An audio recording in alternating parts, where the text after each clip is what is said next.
Welcome to Prose Cons, a podcast by writers for writers, brought to you by Precipice Fiction.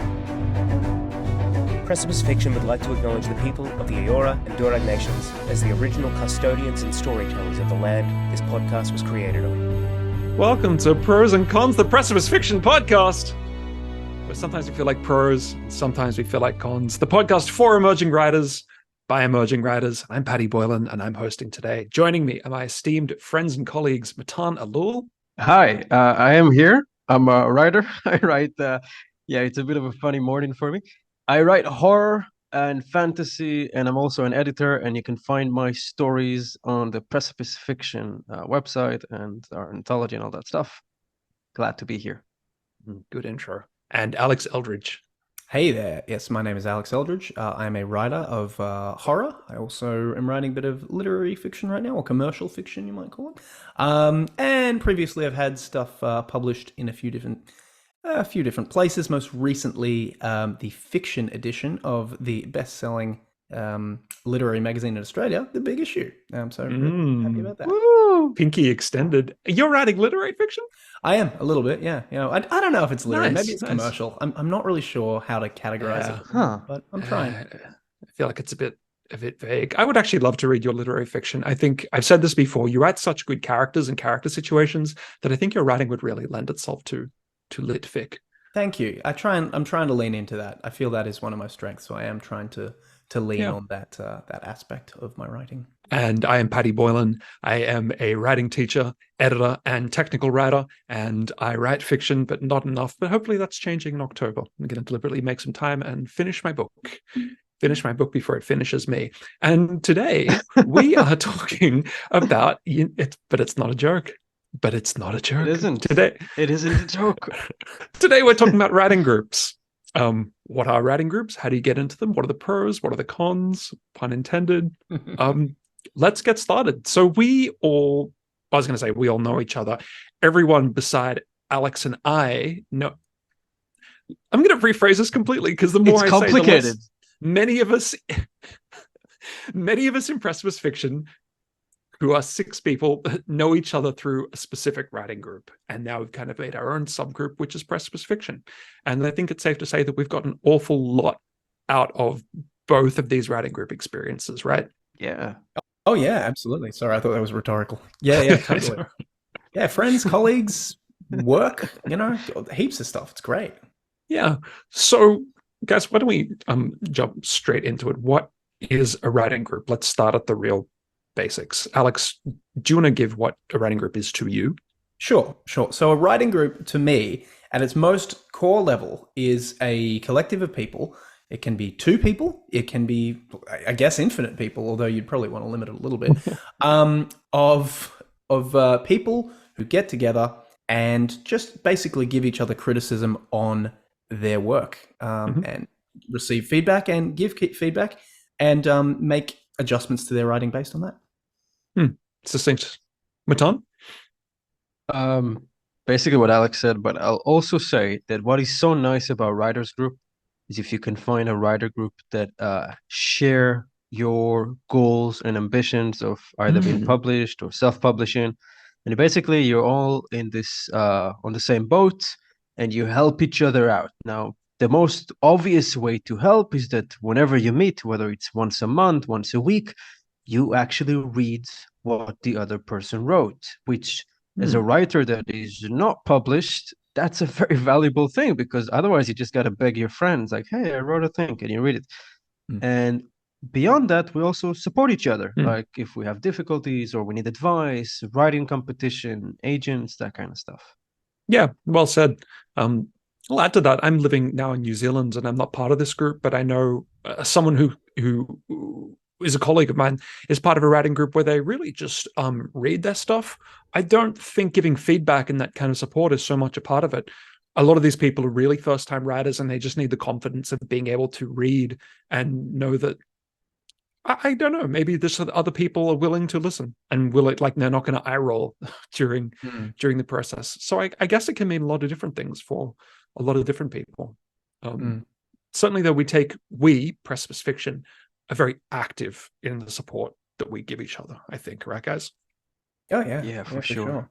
And I think you really hit on a really important thing. Until you get some external validation, or it might not be validation, it might be criticism, like well-meaning, hopefully, that what you're doing is, valid. You're kind of writing in this vacuum, and you're writing in a void, and you don't really know if it's going to be good or not. Like we all hear about that writer who's working on their book for their whole life, and then it never gets completed, and that person never really gets a sense of where they kind of stacked in terms of what they were doing. Mhm. So I think that removing that solipsism of only being a Mm. single person is hugely important. And just yeah, the aspect of community as well. There's so many things that tie into this, but yeah. Solipsism, I think, is the right word. It can really Mm. be very. I can't think of any specific examples, but I've definitely heard stories about people that like they think their writing is one thing, and then they take it to a group, they get all sorts of feedback they didn't expect, and they're like, "Oh, my writing is not that at all. Like Yeah. I've just been alone with it too long." I love that you said they think that their writing is one thing, and you didn't say they think their writing is good or bad, Is because this it's not is just this that. a personal I, experience of I yours? no, I just, in a way, but I think that sometimes it's not even about a matter of good or bad. It's I wanted this to be funny, and it came out scary. I need Yeah. someone to experience that Yeah. to tell me that, or I thought this is horrifying, and another guy cackled when the guy's head came off, and I'm like, that was not what I was going for. Mm. Yeah. But you need that organic reaction, which you can only get from someone reading the story. So Absolutely. Or my personal experience from reading and as an editor, often you just can't know if something makes sense until other people hear it. So Mm. much of my editing time is spent writing, like, I'm not sure what's going on here. This could be clearer. Did this happen before this? I'm not exactly sure. Yeah, that you really need outside perspective for that. All Mm. of which where a writing group is indispensable. What do you guys think? Is a writing group essential? Could you see a writer? Obviously, there's always exceptions to the rule, but in general, should everyone be trying to be part of a writing group? Uh, I would say yes. I would say everyone should, but that goes back to the question of, well, what is a writing group? And I think Mhm. it's perfectly valid to regard a writing group as one reader who you get to read your work. And I think that's like if you have a spouse or something and you just say like, hey, can you read through this for me? I do this all the time. My girlfriend does it, like she's got incredible reading comprehension, so she always gives me really, really good feedback on stuff that I do. And I think that is a perfectly valid source of writing group. Now, personally, the writing group we have here has evolved a little bit beyond just that functionality, and we can talk about where that goes. The longer you're in it.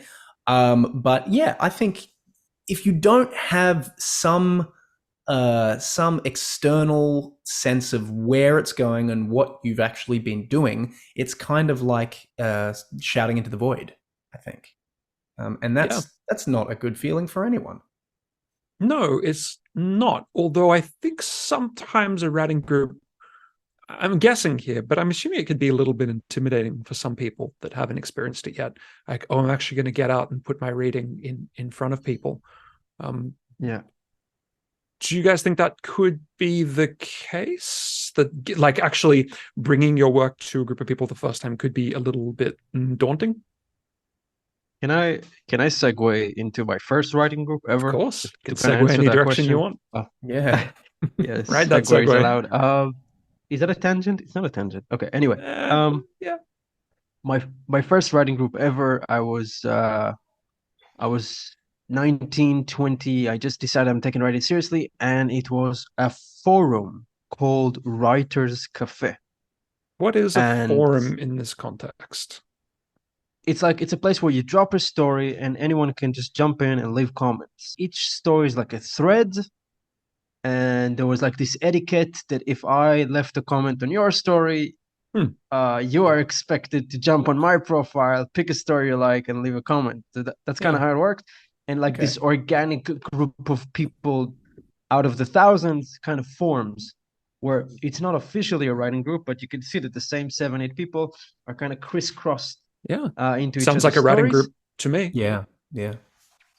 And my first few reviews were like, "Oh, that's cute," but and I thought at first I was a little intimidated because I would go into their stories like, "Wow, these guys can actually write," you know.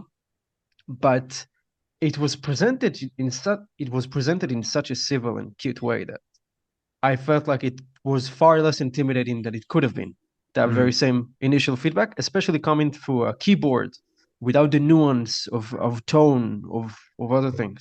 Yes. So that went well. So I'm very fortunate in the fact that I don't experience a lot of fear in terms of putting my work out there. I'm not sure why that is. I think maybe it's just a personality trait. I think it's definitely a strength, though. You're always very bold with showing early drafts, and I think it helps you write more.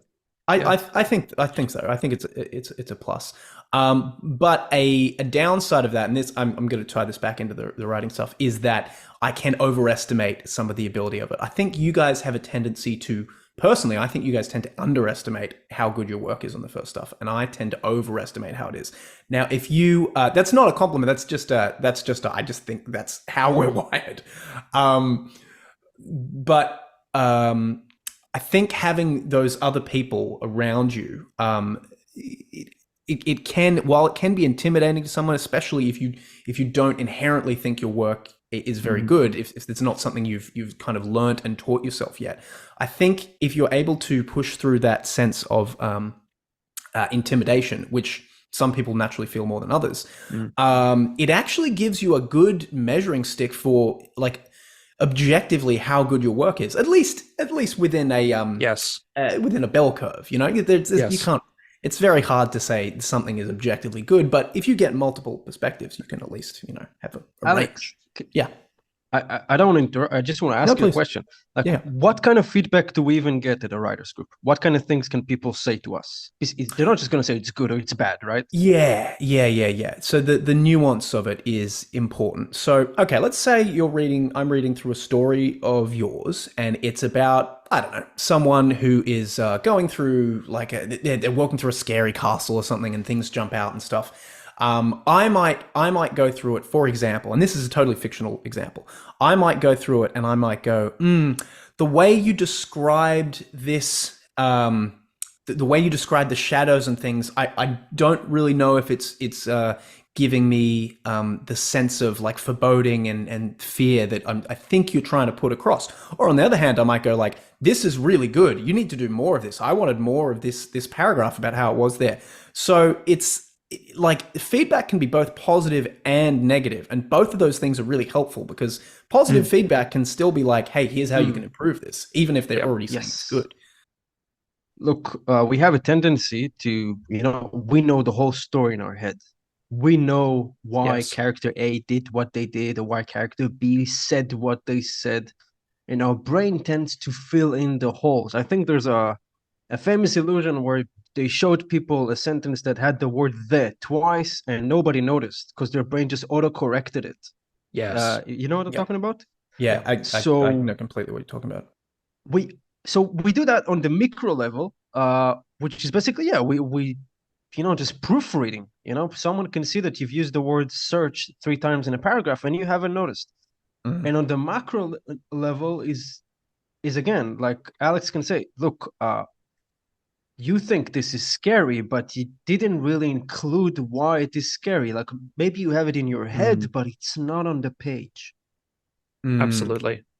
Yeah, I've experienced that a lot, actually. With like, people always tell me my stuff is funny, like it's quite funny, and when I'm writing it, I don't necessarily think that. What? Like I'm not like, okay, so I'm not necessarily going for that tone. It's like I'm reading back, I can see like, okay, yeah, I can see how this is amusing. But while I'm writing it, I don't have the sense of like, they're gonna get a chuckle out of this. So there are exceptions to that, obviously, but wait. Yeah.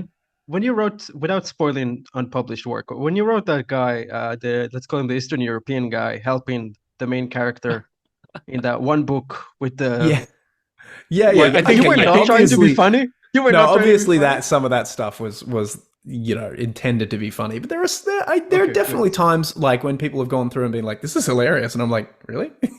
Like, not in the sense that I'm like, oh no, it was meant to be really heartbreaking, but more in the sense of like, oh, I guess I could have played that more for laughs. Yeah, so that's really it's really helpful to find your voice to Yes. help like give you the rails by which you are located in, like, say, your market, like. Yeah. I feel like a lot of the time it's almost like tuning the barometer. Like you can get a sense for, oh, like my thoughts about my work in this regard were actually spot on because everyone Yep. is saying what I thought. Whereas my thoughts about my work in this regard are way off. I need to recalibrate. Although, as we're talking about this, so there was something from On Writing, the wonderful Stephen King book. That's one reference. good. He talks about, I think, Alex, you were almost alluding to this with having Liz. I think I can say your girlfriend's name, right? Is that okay? Yeah. Liz? Yeah. No, with absolutely. having Yeah, that's Liz okay. as your reader because you trust Liz's opinion. And Yes. Stephen King was saying he does that with his wife. He Yes. really trusts his wife's opinion. He's like, my wife's Yeah. intelligent, she gets it. So I take my work to her and I write for her. Hmm. But I could see certainly if you took your work to the wrong person or the wrong people, people who really aren't the quote unquote target market, the advice you could get could actually be not helpful at all. Not only like, this sucks, I don't like it, but like advice given with the best of intentions that's just way off because the people just don't read romance or they just don't get horror. What are you guys' thoughts of that? Have you experienced something like that? You really hit the nail on the head there with they just don't read the thing that you're giving them to read. It's not their thing, it's not their taste. Kind of trying to put a square into a circle. Yeah. Yeah. I think you have to put a certain amount of weight behind and know how to weight someone's opinion. So if you're just giving out a random beta read to, say, someone who follows you on a social media account or, Reddit or a story swap thing or something like that, and you know nothing about this person, you have to, by definition, kind of mitigate how much stock you're putting into what they're saying, because you don't necessarily know if, like you said, they are conversant with the genre. However, they might point out something that's really glaringly obvious that you just didn't pick up. Now, the ideal situation is that you get this from this person, and then you also get it from the person that you really trust, and it's the same thing. And that actually happens a lot. And when that happens, that's a really good sign that you should either continue on doing this, or, if they're telling you to change it, you should probably consider changing it. That's kind of the golden ratio when you get someone who's like, I don't know, this is what I thought, and you have no idea about them, and then someone else whose opinion you trust and whose understanding of your work to be a high level. Yeah. And I thought of this because when Matan, you were talking about that internet forum, my first thought was, "Ooh, do I want strangers giving feedback on my work? Because if I don't know what their tastes are, or frankly, how good their judgment is in terms of this stuff, that could lead you in a pretty strange direction."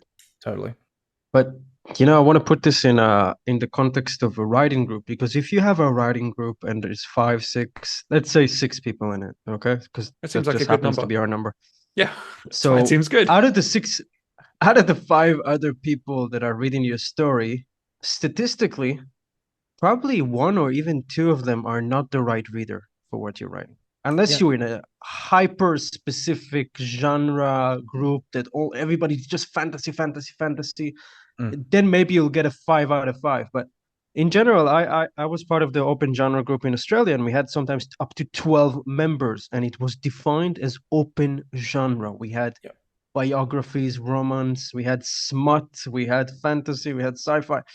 And you're sitting in a room with 10 people that you love and respect, and sometimes someone will say something with the best of intentions, but it's just not the right feedback for you. And sometimes that can snowball, and they can even convince other people in the circle of their feedback because they're very convincing, because they make good arguments.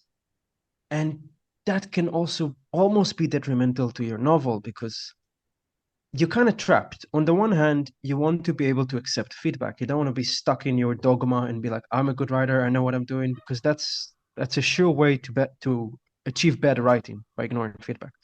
but you also like you guys said, you got to put a limited amount of stock in it and try to show it to as many people as you can. And like Alex said, if the person you trust also says that, that's a good sign. Mm. I like did to think Paddy of it say as a Venn diagram. So let's say you've got your constant reader, to use another Kingism, here. That's that one. Then you have rando from the internet here, okay? And then you have someone in between, who's someone you know and whose taste you know, but who maybe writes in a different genre to you and has a certain bias that you are familiar with and you're going to pick up. If all three of those people are honing in on this one thing, you got a pretty safe bet that that's good criticism. And that won't always happen. It won't even happen very often. But you get a sense of, you sort of begin to get a sense of what is constructive criticism and feedback for you and what you can actually use. And look, to be real talk here, the best criticism you will, on some level, even if it makes you angry, you will resonate with, and you'll go, that's true. You know what? That guy does kind of come across as a dick the whole novel, and then having that turn around at the end there just doesn't really work. So like, and even if that like annoys you, you will have a sense of like, like you might have to come back to it after a while, and be like, no, actually it was good. But I think inherently, if criticism is good, you will resonate with it on some level, at least. Yeah, I think you're right. And also about what you're saying about having different kinds of people give feedback. I think that's probably important as well. Have a range of people you can go to, even more than one group if possible. I know that's not achievable for everyone. And for a lot of people, maybe even one group is hard to do. But although what we did, and hopefully this is a benefit to people that maybe don't have a writing group or at the start of their journey, like we are. We're sort of advanced beginners, I'm going to say. Yeah, that's fair. Yeah, our open genre group was over Zoom. I joined during COVID. I know, Matan, you were there since the days of meeting in person. Is that right? I was there 3,000 years ago when exactly. Era. But me meeting over COVID, it was physical. Meeting in person. Zoom meetings are a thing. Zoom groups are a thing, and don't discount them. It's easier than ever to get in touch with a group of people that want to make a writing group. Start your own. If you can't find people, try and start your own. I guess the only caveat to that would be maybe be a little careful about how you let in.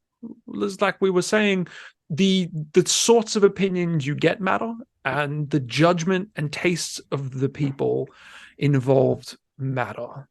Matan, you look like you have some very... I'm just smiling because you don't understand how many times like we had... You guys know, listeners, maybe you would know by now, we had a convener named Jack for the open genre group. The great Jack. And you don't know how many... Yeah, Jack is terrific. And Jack used to give me lifts home, right? Because we used to live in the same area. And every time a new member would join the group for like a test meeting, at the first few seconds of the drive, he wouldn't bring it up. And then he would say, so what do you think about the new girl or the new guy? And then I know that this is like the foundational conversation that's going to dictate how we're going to tell them when we're meeting again or not. And like, okay. And Jack would legit tell them like, you're not part of the group yet, just so you know. You're just like... he was very strict on that. He did the same thing to me, which I actually think is a really good idea. Keep that gate. Keep the gate. You can't let everybody in because not everyone's going to be a good fit. No. And Mike, let me tell you, there were some horror stories. Like some people walked into that room and you're like, please don't stay. Please don't stay. Please hate us. Please don't ask to stay. This is getting juicy. I had no idea. I had no idea. And Can you remember anything specifically with that? Yeah. I got heaps of stories. But the thing is, like, once someone is in, like, once they've brought something to read more than once, you cannot kick them out. You cannot. Maybe some people are capable of that. I am certainly not capable of being that person. I couldn't do that.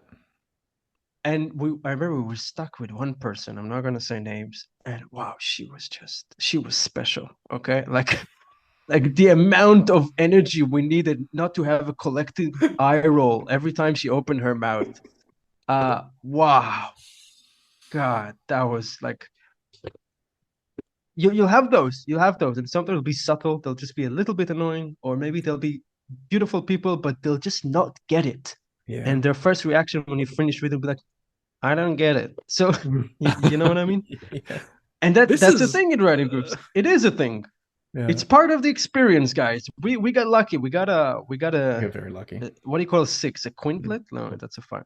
We got a Don't know. six-pack of really Like nice a hat people. trick. Yeah. Yeah. A double hat trick. Is that a hat trick?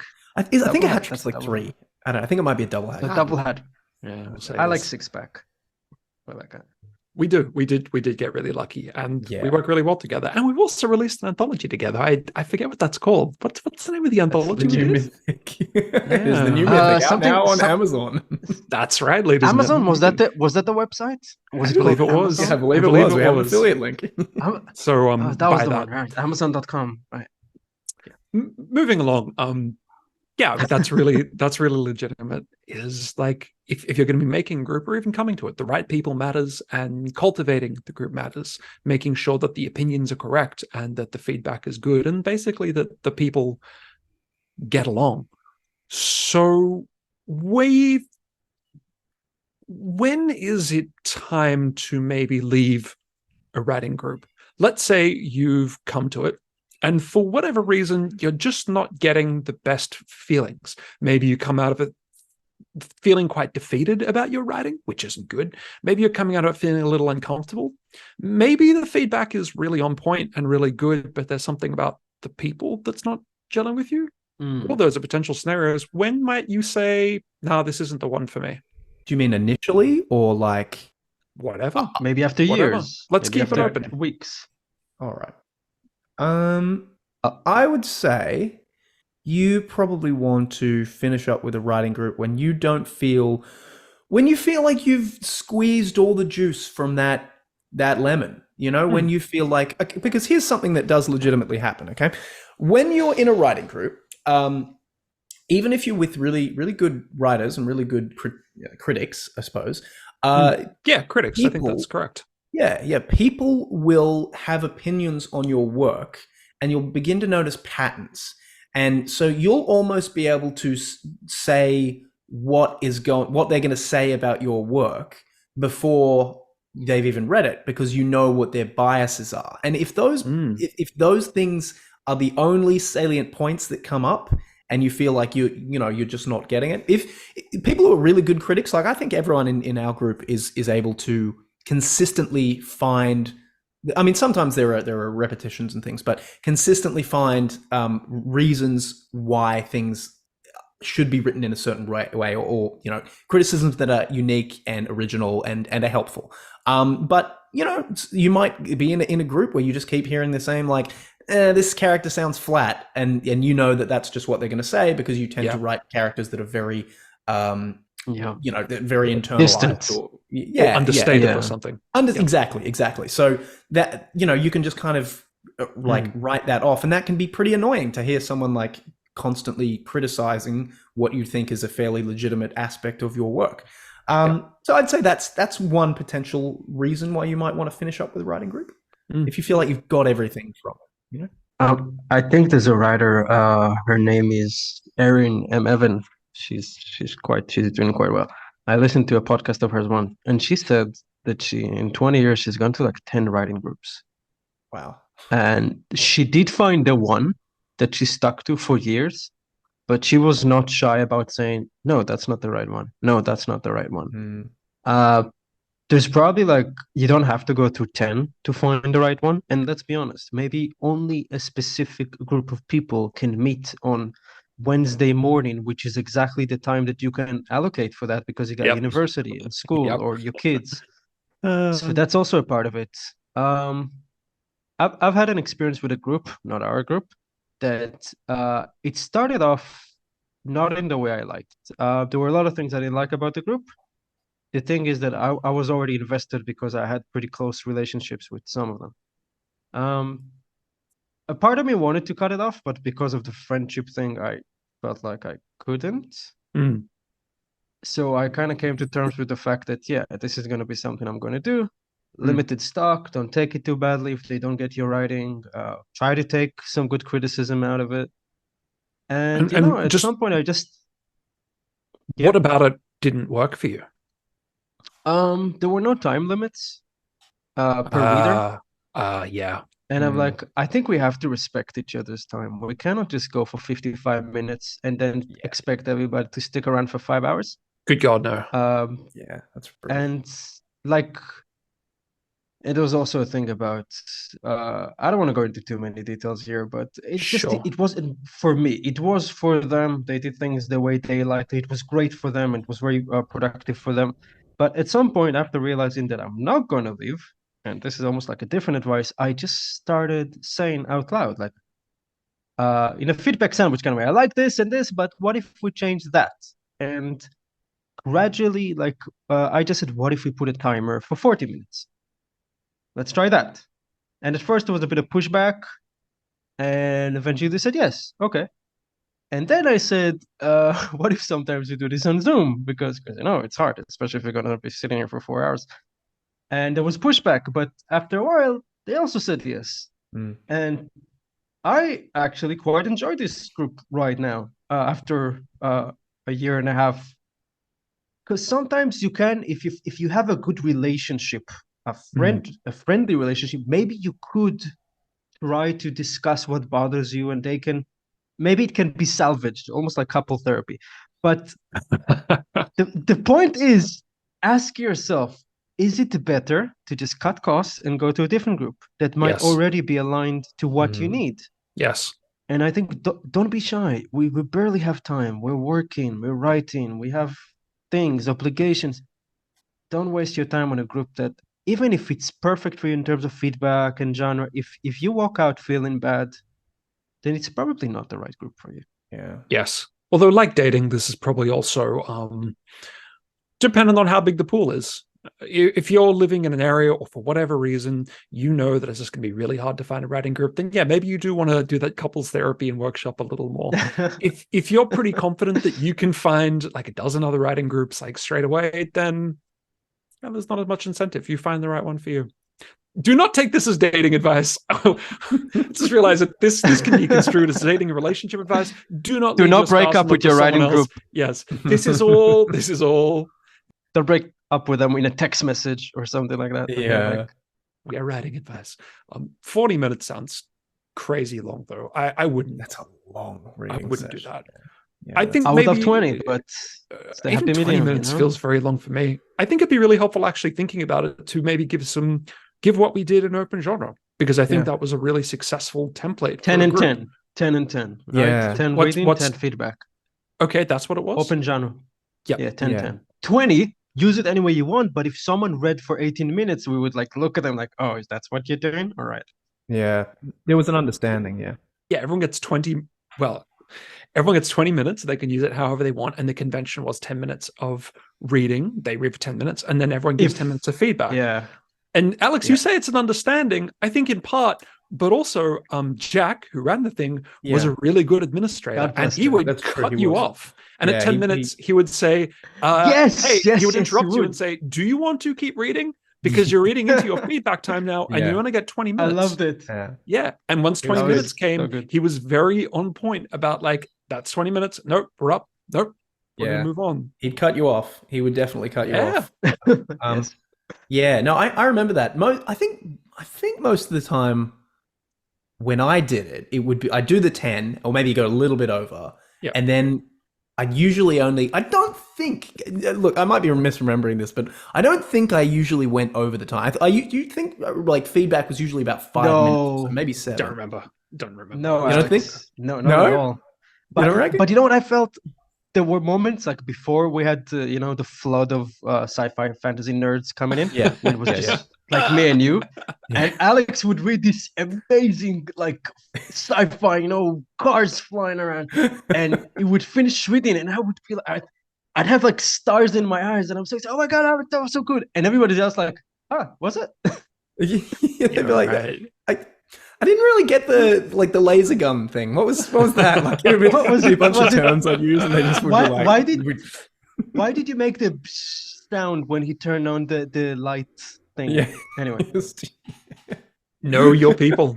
Have the right people, right? It comes back to that. Group, yeah. Yeah, and in fairness, they did sort of grow to appreciate what I was doing. I think in the end they were like, yeah, okay, we get it, I think we so, understand yeah. where you're coming from. And you were schooling them on the conventions of sci-fi at the same time. Yeah, I did actually go to one other writers group before I joined that one, which was basically the genesis of Precipice. I remember it was like it was an open genre one, but it was fantasy, and with I think there were maybe 5 people there, and I can't even remember what the name of it was. So I'm not going to be naming names, but I just remember with the exception of one writer who I think was new as well. Actually, I just didn't think it was that great, and I was like, if I don't really like, if I'm not getting a lot out of these guys as authors, Yes. how valuable is their criticism going to be to me? And I think don't take criticism from people who, you don't respect the value of their work. And that's a pretty harsh thing to say, No, but it's true. It's true. We're not going to like everything. Yeah. In fact, not naming names, I can think of one person in open genre whose work I didn't really care for. Yeah. And it actually affected my enjoyment of the night. Because if you're going to be giving so much of your time with this is listening to people read, and that can be good, right? But also, Paddy, it's a lot of time to give if you're just not going to enjoy what's being read. Yes. Now imagine that person is reading for 40 minutes. I did. I know who you're talking about, actually, I think. I just would never come just back. go double. That's yeah. No. Okay. It's a brutal trial. You know what's the irony though? Sometimes these people, like the one person that I discussed without giving names, that was really difficult. That person's a published writer doing quite well. Wow. In their genre, which is very far from our genre. Yeah. And I remember when I published I sold a short story, Our House, to Dimension 6 magazine, a horror story. And I read it first in the group and everybody loved it. And that person's reaction was like, oh, I guess everything can sell. Shit. And I was just like, thanks. Yeah. That's an awful thing to say. Yeah, that's pretty, yeah. And I would like to say, like, in the vast majority of interactions I've had in writing groups, people are not dicks. Like, generally, no. because there's Generally there's this understanding. It's like what's the principle of like not harming someone because they're the golden rule? Yeah, I guess it is the golden rule. Like, people are not going to be rude about your stuff because they know that you will be rude about their stuff, So no one, like, the vast majority of instances I've found, people have been very understanding, reciprocal. Even if they don't like something, they'll be like, I liked this about it. This wasn't really to my taste. And, yes, that can be hard to hear, but it's usually framed in a way that's pretty okay, like, at least that's how I found about it. No, I agree. And I think maybe also being writers, we're in kind of a self-selecting community where I would say maybe a little more empathic than Betty, maybe able to give criticism a little more. And we know what it's like to receive unhelpful criticism and how much that can set us back and sometimes hurt us and our sense of writers. Just before we move on, I want to give one more example of another thing that I think it's not necessary for writers group, but it was a good idea in the open genre group. Jacques used a randomizer. He used like an online randomizer tool. He put everyone's names into it. Yeah, the wheel was great. The great wheel. That was my wheel. That was you? That was Matan's wheel. I brought up the wheel. Yeah. It worked very well. It randomized who was going to speak every week, and law of averages typically, except you, Matan, who I remember was conspicuously excluded by the wheel. Maybe actually this is not a good reason to use a randomizer now that I say it out loud. I remember. It's an idea, though. You can use a randomizer, and then if someone just gets screwed, you just throw them a bone, right? Yeah. I mean, is that kind of... Actually, I think that was a big component to it. It sounds very technical, but I think you're really right, because if it's always going to be Jeremy, and then it's always going to be Christy, and then and there's this you're just kind of exciting. Yeah, you might just kind of like phase out, but if it like every time it might be your turn, you're like, and every time after that, so it keeps you engaged. It's a little thing, but I think it's very helpful. Yeah, it is. But we also had these cute moments, like when there's like only 20 minutes left for the meeting and 2 people need to write, and no, you write. No, you read. no, you will read this time, and it's like Yeah. this, this race After to. you. Yeah. That was quite sweet when that would It's happen. endearing. So, guys, we've talked about what we think makes a good writing group, but just as important about getting something from a writing group is giving, especially if you want to be invited back again and just not hear from them back again, like Jack's trick. Can you give each what you think the biggest thing that you think you should contribute if you're going to be a member of a writing group is? What is the thing that you think would make you an ideal member? I think for me, I think that if you have kids and your kid brought you something they made, even if it's like a doodle, a painting or something, you would think about them going ahead and putting their creativity down and coming to show you. Now, writers are not little kids, but still, in a way, I think take a little bit of that and treat them with a little bit of delicateness. Yes. Still give feedback, give constructive feedback. How to do that? Literally, I would say when they finish reading their piece, even if you're going to be the first person talking, give it 10, 15 seconds. Think about it. Let the moment breathe. Think about the best way to say what you want to say. Feedback sandwich goes without saying. But also remember that constructive criticism is so important, but also present it in a way that leaves them feeling good about it. I'm not saying gaslight them into thinking their writing is something it isn't. That's not helpful. But there are ways to present even the most scathing of criticisms in a way that makes the other person feels respected. It doesn't hurt their dignity as a writer in the group. You got to remember, there are people listening. It's not a one-on-one conversation most of the time. Keep that also in mind. And that's it. Just try to wrap it up in a nice wrapping. Well said. Alex, what about you? I'm trying to think. I was going to say feedback sandwich. Let me. Yeah, Matan, that was very succinct. That was very good. Yeah. It was you really covered a lot there. I would say, as a member of a writing group, I'm really struggling to think of something actually. I know. Just look, I mean, like all I could really say is just don't be a jerk. You just think of the golden rule. That's a good way to go about it. Yeah. Like just remember, people are going to read things out. Some of it you're not going to like. Some of it you're going to find really boring. Like honestly, just through law of averages, and that's fine. But remember, just think of all the time that it's taken you to write something and how difficult it was. And if you're one of those people who finds it difficult to bring something to a group, think about that and how that might be for someone else as well. Just empathy, I think, is the big thing there.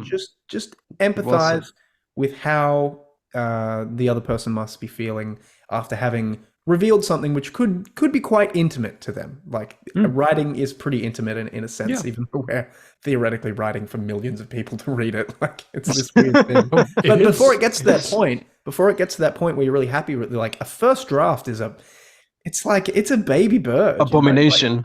If